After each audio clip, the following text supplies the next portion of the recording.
रेणुका माता यलम्मा आश्रम वाडोली येथे शारदीय नवरात्र महोत्सवानिमित्त विविध धार्मिक कार्यक्रमांचे आयोजन करण्यात आले आहे।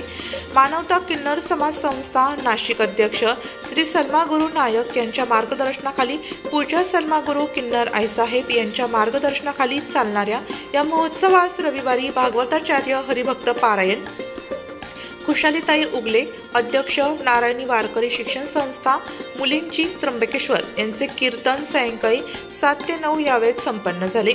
तसेच सोमवार दिनांक 7/10/2024 रोजी युवा कीर्तनकार हरिभक्त पारायण राहुल महाराज खालकर यांचे कीर्तन 7 ते 9 या वेळेत होणार असून मंगळवार दिनांक 8/10/2024 रोजी युवा कीर्तनकार हरिभक्त पारायण चैतन्य महाराज राऊत यांचे कीर्तन सायंकाळी 7 ते 9 या वेळेत होणार आहे।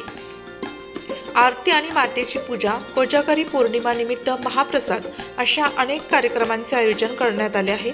मानवता किन्नर समाज संस्था नाशिक अध्यक्ष श्री सल्मागुरू नायक यांच्या मार्गदर्शनाखाली श्री पूजा सल्मागुरू किन्नर आईसाहेब यांनी याबाबत नाशिक लोकशाही न्यूज वृत्तवाहिनीवर अधिक माहिती दिली।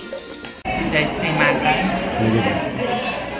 मी रेणुका माता यलम्मा आश्रम वाडोली तालुका त्र्यंबकेश्वर जिल्हा नाशिक। आज इथं माझ्या आश्रमावर जी कीर्तन रूपी सेवा समर्पित केली ती कीर्तन रूपी सेवा खुशीताई उगले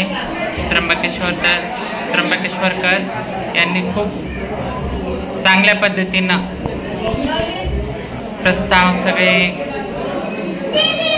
समाजाला कसं बोलायचं, कसं वागायचं, कसं काय करायचं हे सगळं समाजाला सांगितलं।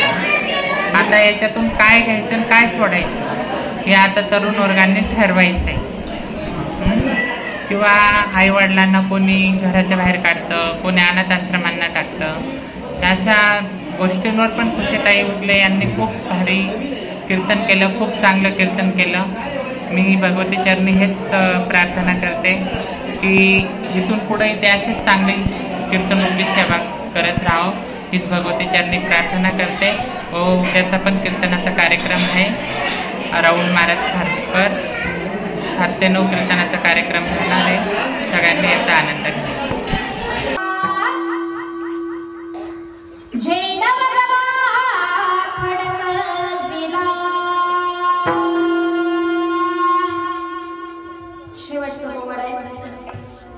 टाळांचा आवाज कमी करते या यशोबा नवीन शिवाजीला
वृत्तसंकलन विभाग, नाशिक लोकशाही न्यूज, नाशिक।